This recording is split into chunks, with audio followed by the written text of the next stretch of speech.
मैं बिहार के दरभंगा ज़िला से बिलॉन्ग करता हूँ, जो मेरा नेटिव प्लेस है। लेकिन आज के डेट में जो कॉर्पोरेट कल्चर की अगर मैं बात करूँ, तो कॉर्पोरेट में मेहनत है, किस्मत है या सोच? तो सर किस्मत पे मैं तो एटलीस्ट बिलीव नहीं करता हूँ, मेबी ऐसा कुछ होता हो, क्योंकि हार्ड वर्क आप करते हैं ना, तो वो कहीं न कहीं काउंट होता है ऊपर। अच्छा, जैसे अभी आपने बताया कि आप एक कंपनी में 2-3 साल देते हैं। जी। तो सपोज़ आप किसी दूसरे कंपनी में इंटरव्यू दे रहे हैं, तो वहाँ पे कभी आपको प्रॉब्लम नहीं है कि आप 2 साल में जॉब चेंज कर दे रहे हैं, 3 साल में जॉब चेंज कर दे रहे हैं? क्योंकि वो कहता है ना कि सर अमीर बनना मुश्किल नहीं है, अमीर दिखाना ज़्यादा मुश्किल हो गया है आज तक, तो लोग उसके पीछे भाग रहे हैं। तो आप एंटरटेनमेंट की दुनिया में कैसे आए? और वो जो आप देख रहे हैं इंडोज़, हमने अब तक बस यही 2-3 फ़िल्मों में ही काम किया है, तो यही बना है। शुरुआत ऐसी ही। अच्छा, अभी तक जो आपने 2-3 वीडियो बनाए हैं, जी। तो उसमें आपने कैसे खुद से सारा कुछ करा, राइटिंग और डायरेक्ट करना जी। और ये लोकेशन चूज़ करना, वन मैन आर्मी या इसके पीछे भी बहुत सारी टीम है? आईटीएस करके एक सर्विस ज़रूर होनी चाहिए सर। अच्छा, आईटीएस मैंने कहीं साथ सुना था एक इंटरव्यू में, मैंने किसी सर का इंटरव्यू देख रहा था, तो मैंने सुना था उन्होंने ये लाइन बोली थी, मुझे बड़ी अच्छी लगी। जो कि हमारा नेक्स्ट राउंड है रैपिड फायर राउंड। अच्छा, अच्छा। हमारे प्रशांत जी का चैनल है द राइजिंग स्टार, कृपया करके आप उन्हें भी लाइक करें, सब्सक्राइब करें और शेयर करें।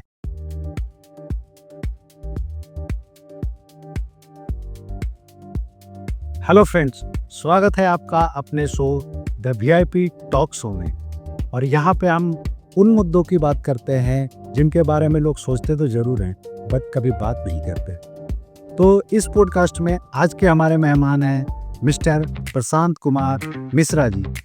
हेलो प्रशांत। Thank you. तो प्रशांत जी, आप अपने बारे में हमारे दर्शकों को कुछ बताएं। ठीक है। सबसे पहले तो बहुत-बहुत धन्यवाद आपका कि आपने मुझे अपने चैनल पे बुलाया, अपनी बात रखने का आपने मुझे मौका दिया। देखिए सर, मैं एक मिडिल क्लास फैमिली में मेरा जन्म हुआ है। मैं बिहार के दरभंगा ज़िला से बिलॉन्ग करता हूँ, जो मेरा नेटिव प्लेस है। बाकी मेरी जो शुरुआती पढ़ाई-लिखाई है वो दरभंगा से ही हुई थी। उसके बाद मैं 2004 में दिल्ली आ गया था और तब से मैं दिल्ली में ही रह रहा हूँ। तो अब मैं ये कह सकता हूँ कि मेरा जो परमानेंट एड्रेस है, जो मेरा जो एड्रेस है, अब मैं कह सकता हूँ कि मैं दिल्ली का हूँ। हालाँकि मेरे रूट्स आज भी जुड़े हैं अपने होम टाउन से। मैं साल में 2 या 3 बार जाता भी हूँ अपने घर पे। तो सर मेरी शुरुआत तो ऐसी हुई थी, बाकी पढ़ाई-लिखाई मैंने होम टाउन से करी थी, फिर मैंने यहाँ के दिल्ली पुलिस की भी तैयारी करी थी कुछ सालों तक। और अब मैं कॉर्पोरेट लाइफ में पिछले 16 साल से लगभग। ओके जी।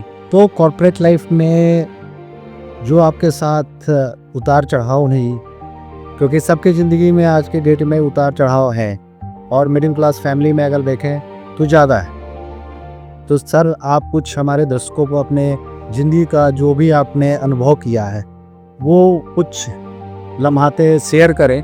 बिल्कुल, मैं बताना चाहूँगा कि देखिए, जैसे कि कॉर्पोरेट लाइफ की शुरुआत जो होती है ना, जो मैं समझता हूँ, जो सबकी शुरुआत होती है वो किसी न किसी अप्रोच के थ्रू होती है। क्योंकि हम कुछ इतने ज़्यादा ही मतलब हाईली उस बैकग्राउंड से नहीं आते हैं कि मैंने कुछ ऐसा क्रैक किया हो, बहुत सारा मैंने कुछ फोड़ा हो पढ़ाई-लिखाई में। मैं एक एवरेज रहा हूँ स्टूडेंट हमेशा से, मैं आपको बताना चाहूँगा यहाँ पे।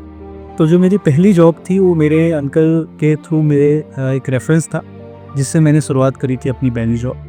वहाँ पे मैंने कुछ साल काम किया, फिर मैंने लाइफ को समझा, वहाँ के दाँव-पेच को समझा, जो कॉर्पोरेट लाइफ में होता है। फिर मैंने वहाँ से आगे अगली जॉब की तैयारी करी कि मुझे एक फ़ील्ड को एटलीस्ट पकड़ना होगा, क्योंकि कुछ तो भी करने से आप आगे नहीं बढ़ सकते हैं। बेसिकली वहाँ पे जो मेरा पहला जॉब था ना, वो था मल्टीटास्किंग जॉब था वो। तो मैं एक एज़ ए मल्टीटास्किंग स्टाफ वहाँ पे काम कर रहा था। तो काम का कोई रेंज फिक्स नहीं होता था वहाँ पे कि आप चाहे स्टार्टिंग लेवल का काम भी कर रहे हो और आप एक हायर लेवल का काम भी कर रहे हो। तो मेरा ऐसा कुछ फिक्स डिपार्टमेंट या डेविएशन नहीं था वहाँ पे। तो मैंने कुछ साल वहाँ काम किया, फिर मैंने अपने आप को देखा कि मैं किस फील्ड में जाना चाहता हूँ, मेरा क्या इंटरेस्ट था। तो फिर मैंने उस हिसाब से करियर चूज़ किया। मैंने जॉब में रहते हुए एमबीए किया, फिर मैंने अपना करियर चूज़ किया और अभी मैं एक आई थिंक ठीक-ठाक कंपनी में काम कर रहा हूँ। अच्छा, आपने अभी बताया कि जॉब के ड्यूरेशन में ही आपने एमबीए भी किया। जी। तो एक तरफ जॉब, एक तरफ आपका एजुकेशन, दोनों एक साथ लेके चलना आज के डेट में बहुत ही टफ है, बहुत चुनिंदे लोग कर पाते हैं। जी। वो भी आपने किया, बहुत ही अच्छी बात है। बहुत अच्छा लगा, और जो कि हमारे दर्शकों को भी ये मोटिवेशन जाएगा कि अगर आप करना चाहते हैं तो कुछ भी चीज़ असंभव नहीं है। बिल्कुल। लेकिन आज के डेट में जो कॉर्पोरेट कल्चर की अगर मैं बात करूं, तो कॉर्पोरेट में मेहनत है, किस्मत है या सोच? आप क्या मानते हैं? देखिए सर, सवाल बहुत अच्छा पूछा है आपने। देखिए क्या है ना कि ये एक समराइज वे में मैं इसको बता पाऊँ, ऐसा मैं कोई बहुत बड़े पोजीशन पे आज नहीं हूँ, नहीं मैं इसको बता पाऊंगा। बट फिर जो भी आपका अनुभव है, ठीक हो, लास्ट का आपका 12-13 साल या 15 साल, अराउंड 1 डिकेड का आपका बस एक्सपीरियंस है। जी ठीक है, तो जो मैं समझ पाया हूँ मैं अब आपको बताता हूँ। सच देखिए, जो मेहनत है ना उसका कोई शॉर्टकट नहीं होता है, ठीक है ना। तो मेहनत तो है ही है, क्योंकि आप चाहेंगे कि कोई शॉर्टकट ऐसा हो या ऐसा कुछ कोई हमें जैक मिल जाए, तो वो आपको स्टार्टिंग के दिनों में काम आएगा कि आप इन कैसे करते हैं कॉर्पोरेट लाइफ में। बट आगे चलने के बाद आपकी मेहनत ही है जो आपको आगे लेके जाती है। प्लस आपने बोला कि क्या किस्मत भी साथ देती है, तो सब किस्मत पे मैं तो एटलीस्ट बिलीव नहीं करता हूँ। मे बी ऐसा कुछ होता हो, क्योंकि हार्ड वर्क आप करते हैं ना तो वो कहीं ना कहीं काउंट होता है ऊपर, ठीक है ना। तो वो सारा कुछ काउंट होके ही आपको फिर वो किस्मत भी आपका साथ देती है। ऐसा सिर्फ किस्मत साथ दे ऐसा नहीं होता है सर, प्राइवेट में भी नहीं होता, आई थिंक गवर्नमेंट में भी नहीं होता। तो मैंने उसके साथ मेहनत किया। हाँ, मैंने जो MBA चूज़ किया था उसका मेरा पर्पस ये था कि मैं एक फील्ड में आगे बढ़ना चाह रहा था, सेल्स एंड मार्केटिंग। तो इसके लिए मैंने वो एक स्पेशलाइजेशन चूज़ किया और फिर मैंने उसी क्रम में आगे बढ़ा और फिर मैंने उसी के अकॉर्डिंग अपनी जॉब को स्विच करता गया। मैं एवरेज 3 साल 2 साल मैं एक कंपनी में देता हूँ और उससे मैं काफ़ी कुछ सीखता हूँ, आगे बढ़ता हूँ और फिर मैं कंपनी स्विच कर देता। तो मेरा पिछले जो 12-13 साल का एक्सपीरियंस है वो इसी तरह से रहा है। अच्छा, जैसे अभी आपने बताया कि आप एक कंपनी में 2-3 साल देते हैं जी, तो सपोज आप किसी दूसरे कंपनी में इंटरव्यू दे रहे हैं, तो वहाँ पे कभी आपको प्रॉब्लम नहीं है कि आप 2 साल में जॉब चेंज कर दे रहे हैं, 3 साल में जॉब चेंज कर दे रहे हैं? बिल्कुल आता है सर, आप सही कह रहे हैं। जब इंटरव्यू का शेड्यूल होता है ना, तो सबसे पहला क्वेश्चन इंटरव्यू का यही होता है कि वो ये देखते हैं कि आपकी CV में ना एक स्टेबिलिटी नज़र नहीं आ रही है कि आप 3 साल में स्विच कर रहे हैं। बट सर मेरा ये मानना है कि 3 साल भी कम नहीं होता है प्राइवेट कंपनीज में, क्योंकि देखिए आप पहले 6 महीने अगर आप बिता ले रहे हैं ना कंपनी में, उसके बाद आप कंटिन्यू कर रहे हैं, इसका मतलब है कि आप में कुछ तो है। आप टैलेंटेड हो या आप हार्ड वर्कर हो या आप दोनों हो, तभी आप आगे बढ़ पा रहे हो। कि आज के समय में सब देखिए कितनी भी कंपनियां हैं ना, वो कंपटीशन में काम कर रही, तो उनके पास मेरे ऐसे बहुत एम्प्लॉई हैं। तो सेम सिचुएशन हमारे साथ भी तो है ना सर, हमारे लिए भी बहुत सारी कंपनीज। तो मैं 3 साल को कम भी नहीं मानता हूँ, बहुत ज़्यादा भी नहीं मानता हूँ, और एक 2.5-3 साल का पीरियड सफिशिएंट होता है आपको एक नेक्स्ट लेवल पे जाने के। बट जो मैंने ऑब्जर्व किया है कि अगर आप सेम कंपनी में रहो ना, तो उस 2.5-3 साल में आप नेक्स्ट लेवल पे नहीं पहुँच पाओगे, क्योंकि आपसे पहले भी बहुत लोग लाइन में हैं, बहुत लोग टैलेंटेड हैं। तो स्विच करने में एक ये बेनिफिट होता है जो मुझे दिखता है कि आप एक नेक्स्ट लेवल पे जा सकते हो, नॉट ओनली लॉमेट्री गोनी। तो आप ये कहना चाहते हैं कि अगर कोई भी कॉर्पोरेट कल्चर में नेक्स्ट लेवल पे जाना चाहता है, अगर अप्रेजल इन द सेंस हम बोल सकते हैं जी, तो उसके लिए स्विच करना बेटर ऑप्शन है एज कम्पेयर टू आप एक ही कंपनी में कंटिन्यू। सर मेरे करियर में अब तक तो मुझे ठीक लगा है ये, बाकी तो सर डिपेंड करता है कि आप किस इंडस्ट्री में किस फील्ड में। तो एक जनरलाइज स्टेटमेंट नहीं होगा कि सब कुछ स्विच ही करना चाहिए। अभी फील्ड टू फील्ड डिफरेंट हो, हाँ बिल्कुल डिफरेंट करता है सर। एज ए सेल्स के पॉइंट ऑफ व्यू से तो मैंने देखा है कि बिल्कुल सही रहता है। ओके प्रशांत जी, आप अगर मैं आपसे जानना चाहूँ कि अभी तक आपका जो भी लाइफ का कैरियर रहा बचपन से अभी तक में, अगर आपको दोबारा जीने का मौका मिले तो आप इसमें क्या चीज़ सुधार करके आप इस चीज़ को और आगे बढ़ाना चाहेंगे? सर देखिए, मैं तो ये समझता हूँ आज मेरी उम्र 38+ है। मैं अगर मैं देखूँ दोबारा से अगर मैं पीछे जाना चाहूँगा तो मैं, बचपन तो सबका ठीक रहता है, मेरा भी बहुत अच्छा रहा था।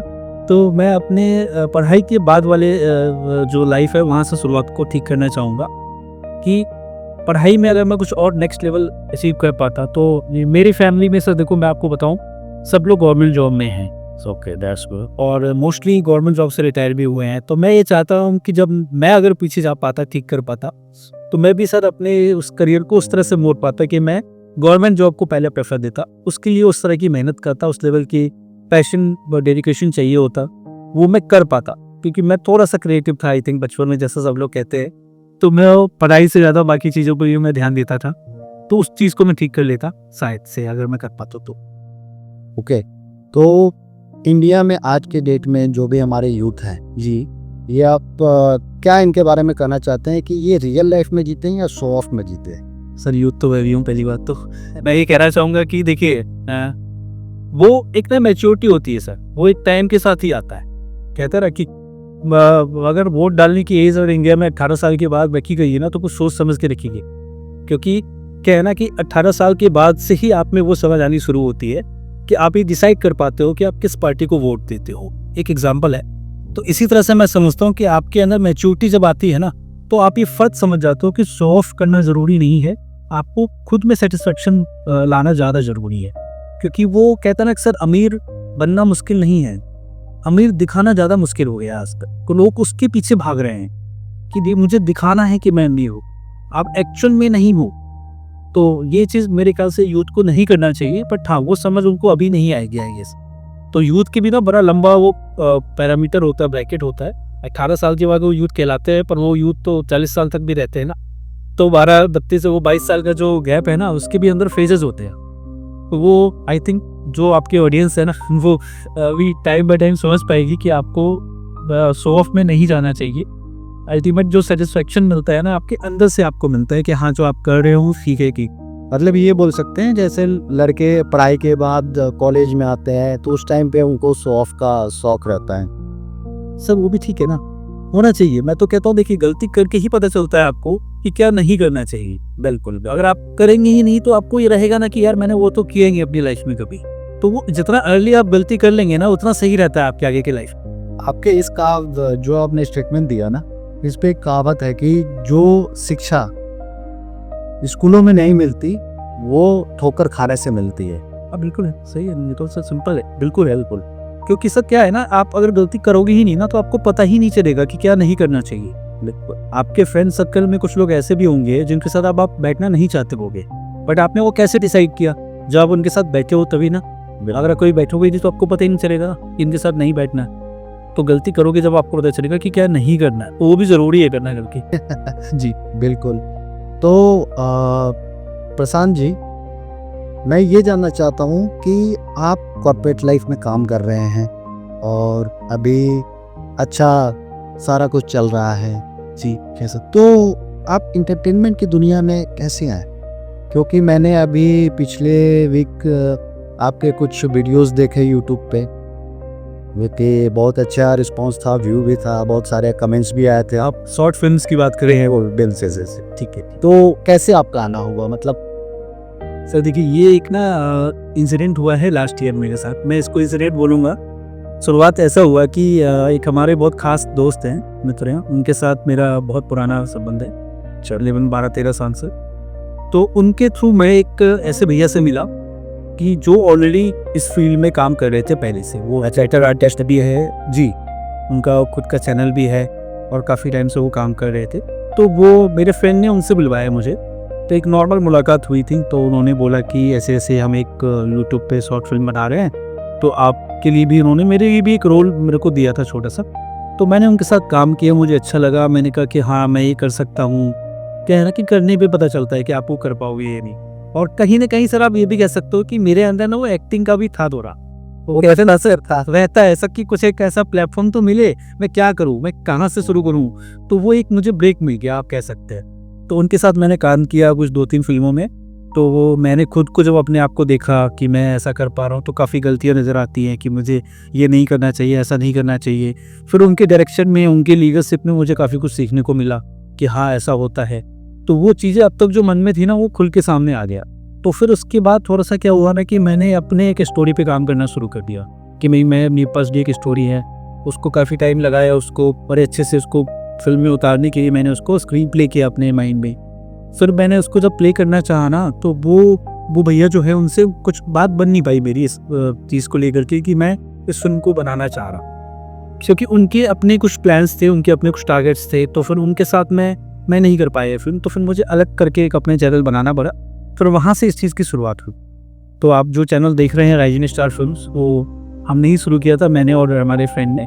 और वो जो आप देख रहे हैं हमने अब तक बस यही 2-3 फिल्मों में ही काम किया है, तो यही बना है, शुरुआत ऐसी। अच्छा, अभी तक जो आपने 2-3 वीडियो बनाए हैं जी, तो उसमें आपने कैसे खुद से सारा कुछ करा, राइटिंग और डायरेक्ट करना जी, और ये लोकेशन चूज करना, वन मैन आर्मी, या इसके पीछे भी बहुत सारी टीम है? मैं बता रहा चाहूँगा सर आपको। देखिए, स्टोरी जो है वो मैंने विजुअलाइज किया था, स्टोरी लिखा मैंने था। उसको विजुअलाइज मैंने किया था। बट हाँ, हमारे जो फ्रेंड हैं उनका बहुत बड़ा योगदान है इसमें, क्योंकि देखिए फिल्म मैंने जब भैया के साथ काम किया ना उनके साथ, तो काफ़ी कुछ समझ आया कि इसमें बहुत कुछ और भी चाहिए होता है। ऐसा नहीं ये स्टोरी आपके पास है तो आप भी फिल्म बना सकते हो, उसके अलावा भी बहुत कुछ चीज़ें होती है। जैसे आपको लोकेशन होनी चाहिए, वैसे आपके पास टीम होनी चाहिए, एक्टर्स होनी चाहिए, प्लस आपके पास पूरा बजट होना चाहिए। तो वो चीज़ सारा जब मैंने विजुलाइज किया ना, तो मुझे लगा शायद मैं ये नहीं कर पाऊंगा, क्योंकि सिर्फ स्टोरी होने से कुछ नहीं होता। तो फिर वहाँ मेरे फ्रेंड ने बड़ा साथ दिया मेरा। उसने बोला कि नहीं, मैं इसमें साथ देता हूँ, ऐसा करते हैं कि इसमें जो म्यूज़िक चाहिए होगा, बैकग्राउंड म्यूज़िक, वो मैं आपको दूंगा। तो बहुत अच्छा उसका सपोर्ट रहा है। डायरेक्शन उन्होंने किया है। देखिए क्या है, राइटर तो राइट करके विजुलाइज करके बता देता है डायरेक्टर को, देन आगे उसको स्क्रीन पे उतारना, एग्जैक्टली उसको एज ए मेरे इमेजिनेशन को प्ले करना, वो उनका काम था। तो उन्होंने बड़ा अच्छा डायरेक्शन दिया है मूवी में, प्लस एक्टिंग भी वो कर लेते हैं बहुत अच्छा। तो कहने एक टीम वर्क है। हाँ, छोटी सी टीम है, बट ये एक ही टीम वर्क है। बिल्कुल, उनका बहुत सपोर्ट। कैमरे के पीछे भी बहुत सारी मेहनत रहती है। बिल्कुल बिल्कुल। इतना सारी वीडियो जो जी 2 मिनट या 10 मिनट का रहता है, हाँ, उसके पीछे बहुत सारे मेहनत रहते हैं। मैं एक बात इसमें कहना चाहूँगा सर कि जो एडिटर है ना हमारे, वो भी बहुत अच्छा काम करते हैं। और वो उस एडिटर का जो कहते हैं ना कि मुझे मिलवाया उनसे, वो भैया नहीं मिलवाया था। अच्छा, ये था कि उनका सपोर्ट है हर जगह। मैंने आज तक जो भी कुछ सीखा है ना, जो भी मैं कर रहा हूँ, वो सब शुरुआत तो उनके साथ किया था। बट हाँ, मुझे टीम अच्छी भी है। जो हमारे वो एडिटर हैं वही DOP भी है, और वो बड़ा अच्छा काम करते हैं। यंग है और वो बहुत मतलब डेडिकेटेड काम करते हैं। तो उनका सपोर्ट, जो हमारे फ्रेंड है, मैं है, हमारी टीम की सपोर्ट से ही ये सब हो पा रहा है। बहुत आगे भी अच्छा होगा। चलो सर, अच्छी बात है। मैं तो भगवान से यही दुआ करूंगा कि आपका ये चैनल दिन दुगना रात चौगुना तरक्की करे। Thank you sir. और जैसे कि आपने बताया कि बचपन में आपके पढ़ाई लिखाई में आपका ज़्यादा, अगर मैं मौका मिले आपसे लाइफ में, तो आप इस चीज़ को गवर्नमेंट जॉब की तरफ देख रहे हैं कि आप उससे तैयारी करा रहे हैं। बिल्कुल ट्राई करते। तो सर, मैं ये जानना चाहता हूँ कि जैसे आज के डेट में जी, हमारे यूथ में अगर आप देखोगे तो एडमिनिस्ट्रेटिव सर्विस की तरफ जो झुकाव है जी, क्या ऐसा कुछ और संस्था होनी चाहिए जिधर यूथ हमारे झुके या उधर कोशिश करें, उधर आप ये कहना चाह रहे हैं कि एक UPSC की ओर, जो एडमिनिस्ट्रेटिव सर्विस की ओर ज़्यादा यूथ हमारी जा रही है, इसके अलावा एक ऑल्टरनेट ऑप्शन भी होने चाहिए कि नहीं? बिल्कुल। इसमें क्या आपका? जी सर, तो मैं ये समझता हूँ कि ना, आई थिंक ये मैं इस बारे में बोलूँ इतना भी मैं बड़ा इस लेवल पे नहीं हूँ, बट जो मुझे समझ में आता है, ITS करके एक सर्विस जरूर होनी चाहिए सर। अच्छा, ITS मैंने कहीं साथ सुना था, एक इंटरव्यू में, मैंने किसी सरकारी इंटरव्यू देख रहा था, तो मैंने सुना था, उन्होंने ये लाइन बोली थी, मुझे बड़ी अच्छी लगी और बहुत ही इफेक्टिव है। अगर उसको किसी और ने भी सुना है तो मैं चाहता हूँ उस पर काम हो। ITS sir, Indian teaching services, ये बिल्कुल होना चाहिए। क्योंकि ना, जैसे बाकी एडमिनिस्ट्रेटिव सर्विसेज को हम फोकस कर रहे हैं ना, अगर ये ऑप्शन हो तो भी तो लोग आएंगे ना आगे। अभी तक ये ऑप्शन ही नहीं है हमारे पास। क्योंकि ना सर, टीचर जो होता है ना, वो सबसे बड़ा मार्गदर्शक होता है। माँ बाप की बात इम्पोर्टेंट रोल है। बिल्कुल। अगर आज के डेट में अगर देश कहीं पे भी जाएगा तो वो उसमें टीचर का ही ऑप्शन, वो एक ऑप्शन होना चाहिए ना। अभी तक क्या है कि हमारे पास IAS IPS का ऑप्शन है, तो हम उसके पीछे जा रहे हैं और अच्छी बात है। बट क्या है, टीचिंग सर्विस भी काइंड ऑफ एक एडमिनिस्ट्रेटिव सर्विसेज ही तो है। क्योंकि आप एक बच्चे को बेसिक आप उसका सवार देंगे, तभी तो आगे जाके चूज कर पाएगा।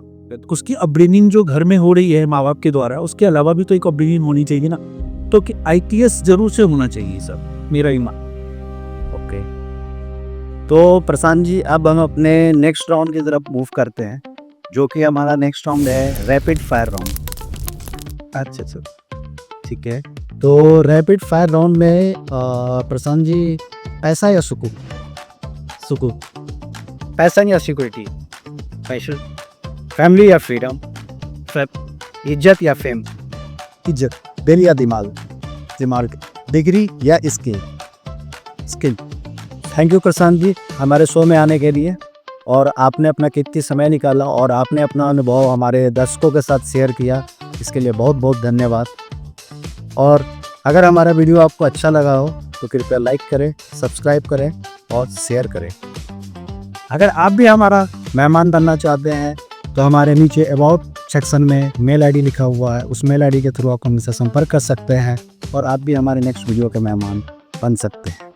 मिलते हैं आपको नेक्स्ट वीडियो में नए मेहमान के साथ। और हमारे प्रशांत जी का चैनल है द राइजिंग स्टार, कृपया करके आप उन्हें भी लाइक करें, सब्सक्राइब करें और शेयर करें। Thank you sir, thank you. Thank you Prashant ji.